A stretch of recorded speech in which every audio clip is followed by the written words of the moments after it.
Today we are diving deep into one of the most explosive developments in the Middle East, a story that has sent shockwaves across the region and beyond. The reports surrounding the Houthis Zulfiqar ballistic missiles and their alleged ability to breach Israel's Iron Dome defense system have captured global attention. This is more than just a story about missiles and defense systems. It's about the shifting balance of power, the rise of unconventional players, and the changing face of modern warfare. The Houthis, originally seen as a regional insurgent movement from Yemen, have gradually transformed into a significant military force. Over the years, much of it acquired to develop missile externally, much of it said to be developed locally with external support. The Zulfiqar missile has become a symbol of their growing arsenal. It is believed to be a long-range ballistic missile capable of reaching targets far beyond Yemen's borders. Israel, on the other hand, has long relied on the Iron Dome as one of the most advanced air defense systems in the world. It has been tested repeatedly against incoming rocket barrages from Gaza and has demonstrated an impressive interception rate. The Iron Dome was designed to track, intercept, and neutralize short to medium range threats, giving Israel a sense of security in an otherwise hostile environment. For years, it has been considered almost impenetrable, but now, the idea that Houthi missiles could break through the Iron Dome has unsettled many observers. It raises serious questions about the resilience of Israel's defenses and the evolving sophistication of non-state actors. The Zulfiqar missile is said to be capable of carrying a substantial warhead with improved accuracy and extended range compared to earlier models. Some analysts argue that it is derived from Iranian missile designs, specifically to focal foundations and ballistic missiles that adapted to local conditions and capabilities. When examining the Houthis strategy, it becomes clear that they are not just firing rockets randomly. They have studied their opponents, learned from conflicts in Gaza, Lebanon, and Syria, and refined their missile tactics. By launching in volleys, using decoys, and mixing different types of projectiles, they are trying to overwhelm even the most sophisticated defense systems. The Iron Dome, as effective as it is, has limits. It is designed to prioritize incoming threats that would strike populated areas while ignoring others. If the Houthis are able to manipulate this system through coordinated attacks, they could potentially create gaps. Reports of Zulfiqar missiles reaching targets in southern Israel have sparked intense debate. Some claim these strikes prove the Iron Dome's vulnerabilities, while others argue that no defense system can be perfect. Even a 90% interception rate still leaves room for some projectiles to get through, especially if fired in large numbers. The psychological effect, however, is far greater than the physical damage. For Israel, the perception of invulnerability is as important as the defense itself. If that image cracks, deterrence weakens. What makes this development even more significant is the regional context. The Houthis are part of what many call the axis of resistance, a network of groups backed or aligned with Iran. From militias in Lebanon to militias in Iraq and Syria, and its actors share a goal of confronting Israel and its allies by showing that they can challenge the Iron Dome. The Houthis are not just making a statement to Israel, they are sending a message to the entire region. The Zulfiqar missile itself is a fascinating piece of technology. It is believed to have a range of up to 1,500 kilometers, allowing a strike deep into Israeli territory from Yemen. With solid fuel propulsion, it can be launched quickly without the need for extensive preparation. Its re-entry vehicle is thought to have maneuvering capability, making interception much more difficult. If these claims are true, then it represents a serious leap in Houthi capabilities. Israel, of course, is not standing still. The Iron Dome is only one layer of its multi-tiered defense network. Systems like David's Sling and Arrow are designed to handle more advanced threats, including ballistic missiles. However, the cost factor remains an issue.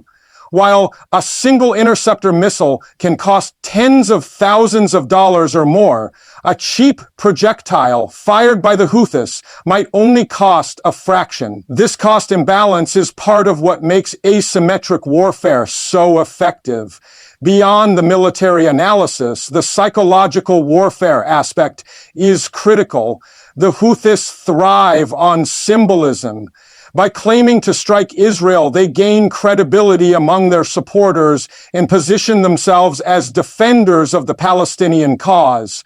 Whether or not every missile actually lands or causes significant damage, the very act of launching creates headlines, spreads fear, and elevates their profile. For Israel, the stakes are different. Any breach in its defense is unacceptable because it undermines public confidence and emboldens its enemies.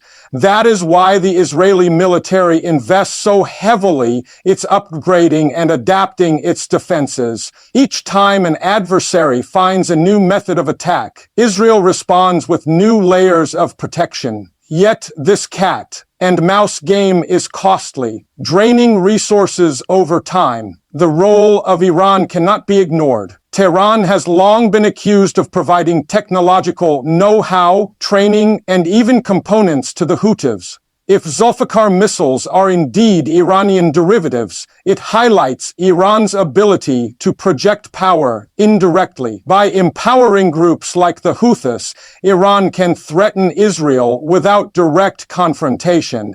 This proxy strategy keeps Iran's own territory relatively safe while still exerting influence across the Middle East. From a geopolitical standpoint, these developments complicate the already fragile dynamics in the region. Saudi Arabia and the United Arab Emirates have been battling the Houthis for years in Yemen, often with little success. Now, with the Houthis potentially striking Israel, the conflict transcends borders. It draws in new actors, creates new risks, and challenges traditional alliances. The United States also finds itself entangled in this issue. Washington has invested heavily in supporting Israel's defense systems, both financially and technologically. If the Iron Dome is perceived as failing, it raises questions about U.S. commitments and credibility. At the same time, the U.S. Navy has been intercepting Houthi missiles and drones in the Red Sea, trying to secure shipping lanes. The overlap of maritime security, regional politics, and missile warfare makes this one of the most complex flashpoints in recent years. Another layer to this story is the information war. Both sides use media and propaganda to exaggerate successes and downplay failures. The Houthis often release videos of missile launches claiming hits on strategic targets, while Israel typically minimizes the damage or denies the extent of breaches. In such an environment, truth becomes difficult to verify, and perception often matters more than reality. The Zulfiqar missile, whether it truly breaks through the Iron Dome consistently or not, has already achieved one thing. It has sparked fear and debate. This alone makes it a powerful weapon. For the Houthis, operating from a war-torn country like Yemen, to influence the discourse in Tel Aviv, Washington, and Riyadh is a remarkable feat. It shows how modern conflicts are no longer limited by geography. Looking ahead, the question is whether Israel can adapt quickly enough to neutralize this new threat. History suggests that it can. Israeli engineers and defense planners are among the most innovative in the world. Each time Hamas or Hezbollah introduced new tactics, Israel eventually found a countermeasure. However, the timeline matters.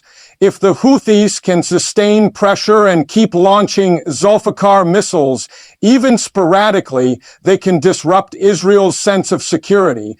This also raises the possibility of escalation. If Israel feels directly threatened from Yemen, it might consider strikes far beyond its traditional theaters of operation. Such actions could draw in more countries and ignite a wider conflict. On the other hand, restraint might allow the Houthis to grow stronger and more confident. Either path carries risks. The Houthis' claim of breaking the Iron Dome must also be measured against the larger narrative of resistance movements. In their view, every missile that lands, every drone that flies, every headline that questions Israel's defenses is a victory. It keeps their supporters energized and legitimizes their struggle. For Israel, however, even one missile that slips through is seen as a dangerous precedent.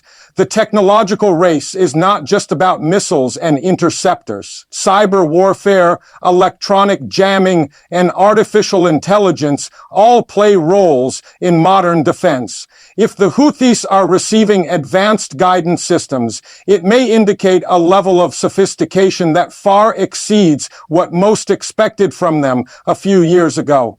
This suggests a rapid evolution of non-state military actors into entities capable of strategic impact. The Iron Dome has long been marketed as a model for other nations facing similar threats. Countries around the world have studied it, purchased it, or sought to replicate its success.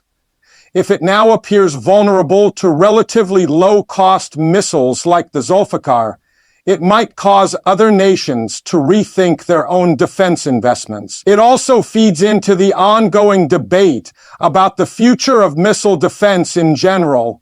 The Houthis' strategy is not unique.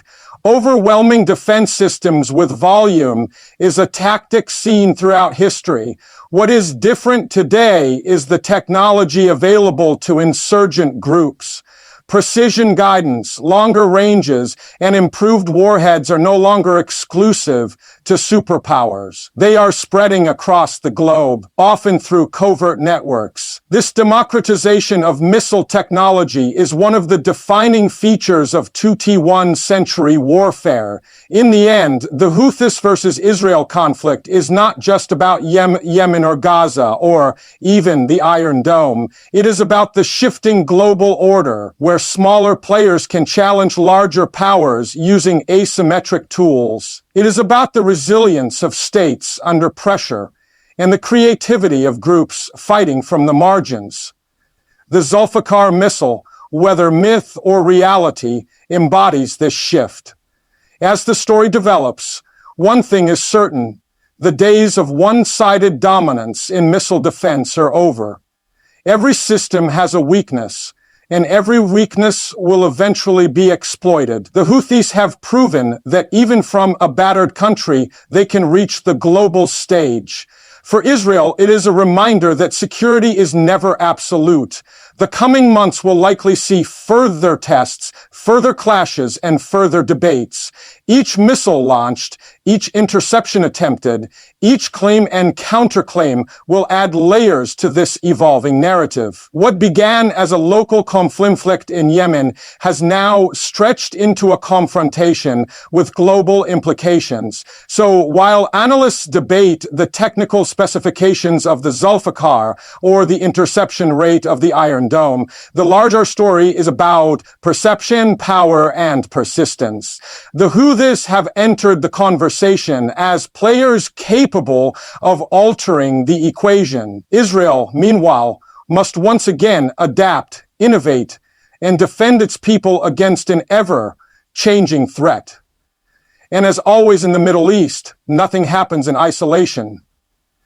The ripple effects of these developments will be felt in Washington, Tehran, Riyadh, and beyond. The Houthis may not win militarily against Israel, but by showing that they can threaten its defenses, they have already scored a strategic victory in the war of narratives.